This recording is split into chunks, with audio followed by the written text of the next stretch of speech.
इंदौर के कारोबारी राजा रघुवंशी की हत्या ने सभी को चौंका दिया है। जो कहानी एक खुशहाल शादी से शुरू हुई वो एक भयानक साजिश में बदल गई।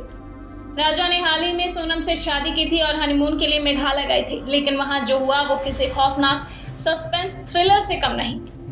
अब तक की जांच में यह साफ होता जा रहा है कि राजा की हत्या उसी की पत्नी सोनम की साजिश थी। सवाल उठता है कि क्या सोनम की मंशा पहले से ही राजा की संपत्ति, पैसों और गहनों पर कब्जा जमाने की थी? क्या शादी भी इस मकसद से की गई थी?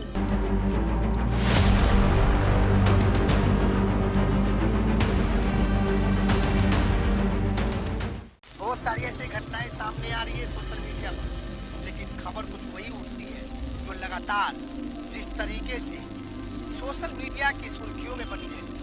जैसे सोनम और राजा इंदौर के रहने वाली थी, मेघालय गई थी हनीमून मनाने, लेकिन उनको क्या पता था कि मेघालय में उनके जान का दुश्मन, उसका आशिक बैठा हुआ है शूटरों के साथ। शूटरों को आदेश मिलते ही उनको सिर्फ पहाड़ों से नीचे फेंकना था। और मामला था क्या कि जिस तरीके से सोनम की शादी जो है, मैं आपको बता दूं कि 11 मई 2015 इंदौर के राजा और सोनम की जब शादी हुई तो जिंदगी की शुरुआत करने के लिए ये अपना सभी पहलुओं को घर बसाने के लिए शादी की थी। लेकिन सोनम को आशिकी का भूत जो है इतना सवार था कि आशिक उसे पीछा नहीं छोड़ रहा था। और पीछा छोड़ता भी कैसे, क्योंकि जुनून बहुत बड़ा होता है और जुनून प्यार का हो या कैरियर का, वो बना जरूर देता है। लेकिन प्यार का जुनून सलाखों के पीछे होता है और दिल का जुनून एक सरकारी कुर्सी पर होता है। चुनना आपको होगा कि जुनून प्यार का चाहिए या सरकारी नौकरी का। बातें बहुत है करने की, टाइम कम है। हम बात सिर्फ न्याय की करेंगे, उस भाई की करेंगे, उस माँ की करेंगे, उस बाप की करेंगे, उस बहन की करेंगे, उस भाई का करेंगे जो राजा को छोड़ अब दुनिया में नहीं रहा, सबको छोड़ दिया। सिर्फ इसके लिए हनीमून पे सोनम ने अपने पति की जान का दुश्मन बनी और डेड बॉडी पहाड़ों के नीचे। सोनम ने वारदात के बाद उत्तर प्रदेश के गाजीपुर में सरेंडर कर दिया। 9 जून को उसे मेडिकल जांच के बाद मजिस्ट्रेट के सामने पेश किया गया। कोर्ट ने शिलोंग पुलिस की अपील पर उसे 72 घंटे की ट्रांजिट रिमांड पर भेज दिया है। जांच अब 4 अहम सवालों के इर्द गिर्द घूम रही है। क्या सोनम की पहले से किसी से साजिश थी? शादी से पहले उसका कोई आपराधिक रिकॉर्ड था? कत्ल की प्लानिंग कब और कैसे हुई? क्या राजा की संपत्ति इस साजिश का असली कारण थी?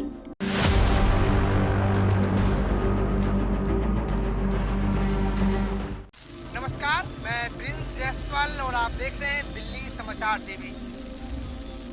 एक बार फिर से सोनम और राजा की जो कहानी है इस देश को पूरा झकझोर के रख दी है। यानी विश्वास महिलाओं से और पुरुषों से आखिर परे क्यों चलते जा रहे हैं। जी हाँ, मैं बात कर रहा हूँ सोनम और राजा, जो मध्य प्रदेश के इंदौर में 11 मई की शादी होती है और 23 मई को सोनम और राजा मेघालय जाते हैं। अब मेघालय में क्या पता था, राजा की रानी जो है वही एक कातिल निकलेगी। इस कातिल की कहानी इतनी दिलचस्प थी कि अपने पति राजा की हत्या कराने के लिए सुपारी दी थी 4 लोगों की, लेकिन पीछे उसका आशिक था सोनम का और आगे उसका पति का जान का दुश्मन वही पत्नी बनी थी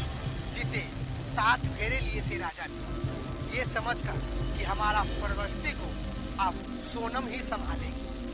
अब राजा को क्या पता था कि उसकी आखिरी रात उस हनीमून की रात होगी। रात में जब सोने गए, जब घूमने की टाइम आया सुबह 10:30 से 11 बजे के बीच, तो सोनम ने अपने आशिक से कांटेक्ट करके मेघालय बुला ली 4 किलर को। फिर था क्या, एक पहाड़ी के बीचों बीच राजा की जो है डेड बॉडी मिलती है, डेड बॉडी की पहचान उसके हाथ पे बने टैटू से होता है। उस टैटू ने बहुत सारे चीजों को बयां कर रही थी। वो माँ की दर्द को पहचान रहा था, वो बाप के प्यार को पहचान रहा था, वो अपने भाई के लाड को पहचान रहा था, बहन की कलाई के वो एक सूनी सी आवाज जो लगातार माँ की पुकार को सुन नहीं पाया। लेकिन मामला यहाँ सोनम ने कुछ और ही कर चुकी थी। जी हाँ, ये सभी गुत्थियां सोनम को लेकर आप पूरा देश से एक बार सवाल कर रही है कि पति पत्नी का प्यार क्या अब कातिलों के हाथे सौंपा जाएगा। मैं अब इस देश की जनता को, पूरे भारतवर्ष की जनता को एक बात कहना चाहता हूँ, वो आपकी बेटी हो या बेटा, अगर वो शादी से इनकार करे तो उसके प्रेमी या आशिक से शादी जरूर करवाए, क्योंकि ऐसे में एक बेगुनाह की जान जाना और माँ और बाप का कलेजे को कितना दुख होता है, शायद ये सोनम नहीं समझता। सोनम समझ रही थी कि आशिकी की भूत न जाने कितनी दूर तक ले जाएगी, लेकिन उस भूत ने कड़ियों को ऐसे जोड़ दिया जैसे सोनम कुछ थी ही नहीं। सोनम लगातार 17 दिन तक पुलिस को, अपने घर वाले को चकमा दे रही थी, लेकिन चकमे में नाकाम हो गई, क्योंकि पुलिस में पुलिस होती। एक कहावत है ना कि जिसने पहनी खाकी फिर कुछ नहीं रहा बाकी। तो उसी खाकी ने लगातार यूपी के गाजीपुर से सोनम को गिरफ्तार किया 17 दिनों के बाद। आप सोच सकते हैं कि 17 दिन तक सोनम कहाँ थी। पुलिस को यह आशंका था कि कहीं सोनम को किसी ने किडनैप करके बांग्लादेश तो नहीं ले गया, लेकिन मामला कुछ और चल रहा था। आशिकी के बाहों में इतना जुनून था कि वो अपनी आशिकी की हदें पार कर चुकी थी। खून की नदियां बहाने को तैयार हो गई, लेकिन नदियां तो बह गई। वो राजा की डेड बॉडी भी वहां मिली, जहां ये दोनों हाथ में हाथ डालकर घूमने गए। लेकिन कातिल कौन है ये तो ऊपर वाला जानता होगा, ये तो मरने वाला राजा। पुलिस ने सोनम को गिरफ्तार किया है। सोनम को मेडिकल के लिए नजदीक के हॉस्पिटल ले जाया गया। अब सोनम लगातार जो है पुलिस से एक क्रॉस चेकिंग में आ गई। पुलिस ने फिलहाल इनको कोर्ट में पेश किया है, रिमांड लेना अभी बाकी है।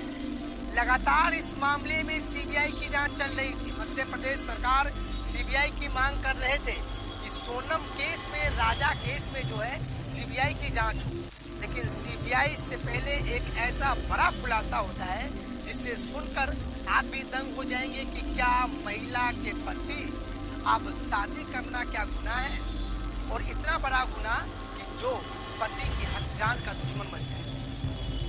जानी दुश्मन कोई और नहीं, वो सोनम, इंदौर की रहने वाली वो पत्नी थी जिसने राजा का कत्ल करवाया था सुपारी लेकर।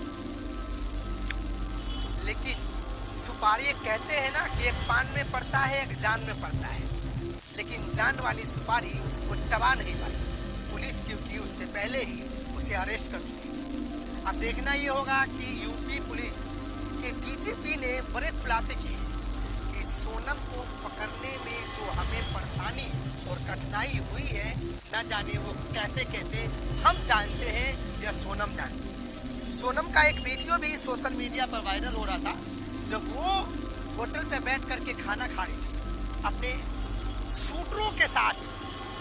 सूटर कोई बुकिंग किया हुआ नहीं, उसके आशिक ने भेजा था, और आशिक के आप चेहरा देखेंगे तो ऐसा लगेगा कि सोनम को आखिर ये कैसे पसंद है।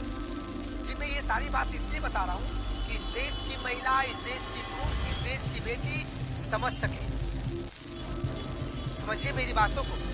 इस देश की जनता ये समझ सके कि आपकी बेटी, आपकी बहन या आपकी भतीजी हो, लेकिन शादी उनकी वहीं करवाइए जहाँ का उनका प्रेम प्रसंग, नहीं तो राजा के जैसे डेड बॉडी ऐसे पहाड़ों में मिलेगी।